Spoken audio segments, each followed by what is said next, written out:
everyone, I'm Raven, and this is Rowley.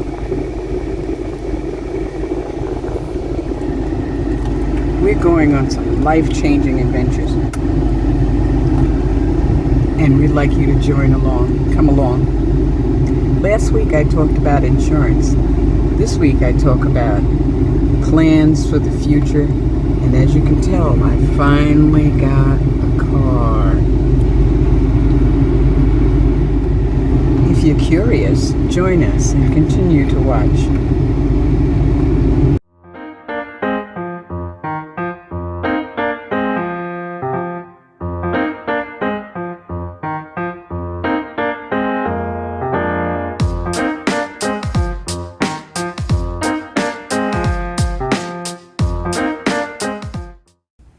Last week I talked about insurance. This week I'll be talking about getting my cargo trailer ready for my December 1st departure date. This is my new car to pull my old cargo trailer, and it's the fifth wheel in the background. Thanks to donations and really frugal living, I've got a 1999 Dodge Durango four-wheel drive to pull the 6x12 cargo trailer. I'm excited, as you can tell. It needs some work on the power steering, but can wait until finances catch up. I had a mechanic look at it last night because I just bought it on Tuesday. And he says, well, the drip is not really bad, so, it's not pouring out on the ground. He's going to take a look at it on Saturday when there is more light outside, but he thinks it might be just a hole in a hose, okay? Now that I have a car and the trailer is out of storage, I want to run out the door and start traveling today. But I've decided to wait until December 1st so that I can learn how to pull this trailer, so that I can learn the ins and out of driving this behemoth and learn the ins and out of four-wheel drive, which I have never used before. I need to learn how to hitch and unhitch my trailer by myself. So I need to practice these things before I get out on the road. I also want to make these short trips so that I can decide what I really want to do with the inside of this cargo trailer. Right now, I'm just going to set it up with the cot, sleeping cot, things that I had for tenting. Everything except the tent. So the cargo trailer will be the tent. And I'm also waiting for things to arrive that I've ordered, like I've ordered the security locks for the wheels so that somebody can't just tow it away, and a few other things. So as I said, I need to make a few little trips, overnight trips here and there to get used to the rig and the new car and towing in general. But I am seriously looking forward to getting out the door. December 1st can't come fast enough. Yeah. As for the cargo trailer, I put the security latch. I did not take videos this week. I don't know, I got working and then I remembered, oh gosh, I did that. I should have taken a picture, that kind of a thing. So I've got a lot of stills, okay? So I put the security latch to hold the barn door handle open on the back. I don't know about the 2x4 bar. I got the brackets for the 2x4 to hold a 2x4 across the back door to keep it shut. Because the back door, as it turns out, is hollow. So there really is nothing there to hook that to. Nothing that will be secure enough to hold the door open. Hold the door closed using the 2x4 bar, unless I make sure that the bar is 6 feet long and it hangs off of the edges of the door frame and the center of the door. So I have to figure a way to secure the door closed while I'm inside the trailer. I'm not sure yet how to do that. The problem is I don't have a window to escape the trailer in an emergency, and I have to be able to get out fast. So while I'm sleeping in there, the back door latch needs to be locked open so that somebody doesn't come along and just lock me in and then set the thing on fire or some such shit stuff. or anything like that. But I also need it so that it can't be opened from the outside and somebody get in, and you know how people are. Well, you know how the news says people are. I'm thinking maybe a steel bar, a small steel bar about so long and very thin. There's handles at the top of the door. So I'm thinking maybe a bar through those little handles might work. Or I'm thinking maybe removing the handles and putting the 2x4 bracket holders, bar holders, in its place. Because at that spot where the handles are, the trailer manufacturer reinforced the door. So that might be a thought too. I'm thinking that 2x4, if I put one in there, needs to be the full 6 feet to be effective, and not just in the center of the door, because if somebody's pulling on the outside and it's the bar secure only in the very center, then there's still the possibility of them opening the door or the bar falling out or something of the sort. So I need to get out of it fast, though. I need to be able to open and close that securely and fast. And then I was thinking maybe just regular old-fashioned barn door latches might work.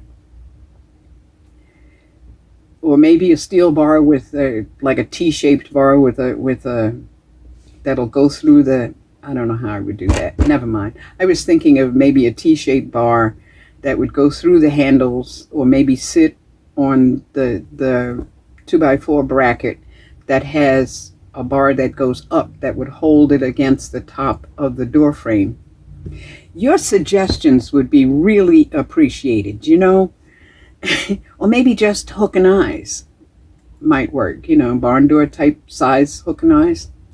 Anyway, I'm thinking also, because there are no windows in there yet, that I put a peephole in the main door, the side door, until I get some windows put in. And then, of course, I still have yet to do the all-important bug screen installation, which I will be doing this week. As for insulation,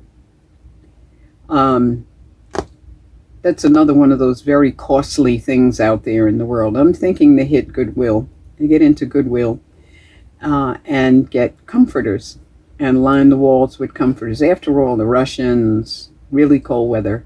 Mongolians, also very cold weather. And the Native Americans who lived out on the plains, also very cold weather, they hung rugs on the wall for soundproofing and insulation. I don't see why I can't learn from an ancient culture. Maybe it'll work, maybe it won't.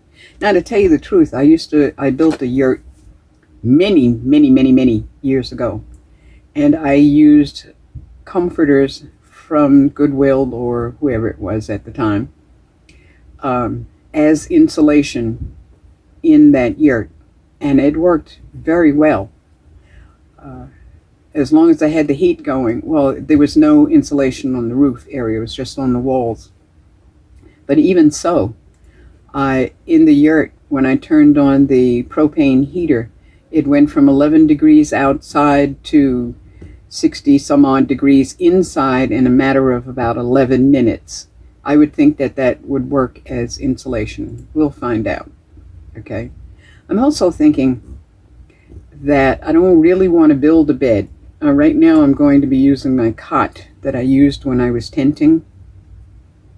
But I'm thinking that I would find a long dresser and use that as the bed, and have use the top as the bed, and have all of those drawers and doors or whatever underneath to use as storage. So I'm out on the lookout for that kind of stuff. And I haven't yet what color. I decided what color I want to paint it, if I want to paint it, if I want to put down carpets, if I want to put down flooring, and that kind of good stuff. I think that that's one of those works in progress, you know, in process. And unlike every other time that I've owned a car, I'm reading the entire manual for this car. Because I don't know how to work, well, I mean, I do know how to work a four-wheel drive now that I've watched a lot of YouTube. Wonderful thing, YouTube. And I need to learn how to drive it in four-wheel drive. You know. And there are other things, like I need to find out about the tires on the trailer. I have to look that up to find out how old they are. They're a little bit flat, but I think that's just because it's been sitting in one spot for a year without moving, and it's seeping out the air. You know, they just deflate a little bit over time. And as far as I can tell on the tires, it's not really saying how much to inflate them to. So I need to look that up, and that's one of those things for this week.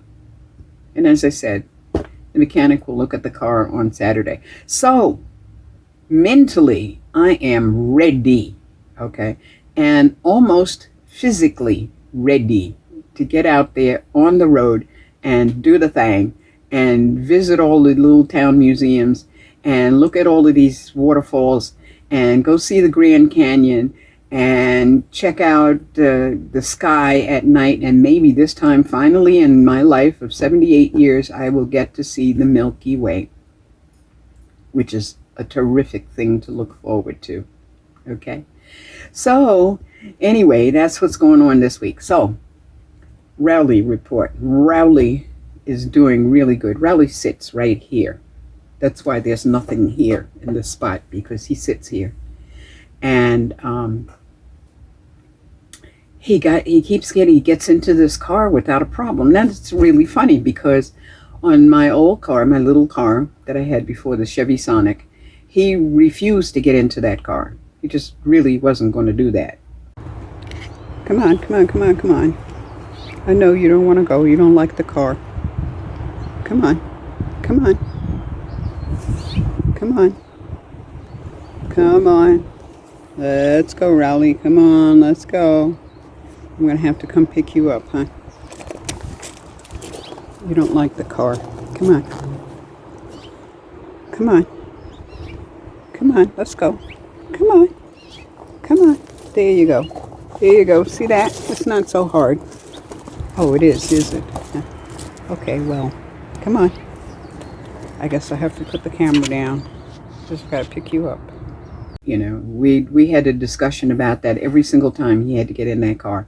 This one, I open the door and he's jumping in like it ain't no thing, you know? Amazing. Strange. He did very good staying alone in the house when I went to DMV to get the plates for the trailer and the car. It was amazing. I went at 7 o'clock in the morning to the DMV. Didn't open until 8. When I got there, there were at least 50 people in line ahead of me, and the guy who was first in line said he got there at 4 o'clock in the morning. It was amazing. I didn't get home until after 1 o'clock, and Rowley did really, really good staying alone in the house by himself for that time. I put some dog music on the computer so he could hear, you know, sound in the house and that kind of stuff. But we haven't been separated for more than an hour probably since he came, since I got him, which is almost 2 years now. No, yeah, almost 2 years. So that was just amazing. He was calm. He was excited to see me come back, but he was a good dog. The neighbors said he wasn't barking or anything like that. He was just terrific. Love this little dog, you know, love him. He's just a sweetie pie. Plus, he makes a really, really good hot water bottle. So anyway, thanks for watching and subscribing, and thanks for your donations. If you'd like to help us get on the road and stay on the road, see the links below. Okay? Please share my videos and subscribe to Adventures with Raven and Rowley. Soon to be more adventures. Also, booping the like button and ringing the notification bell would be good too. Okay? See you next Friday at 5 p.m. Pacific Daylight Time. Take care of you and yours, and blessed be.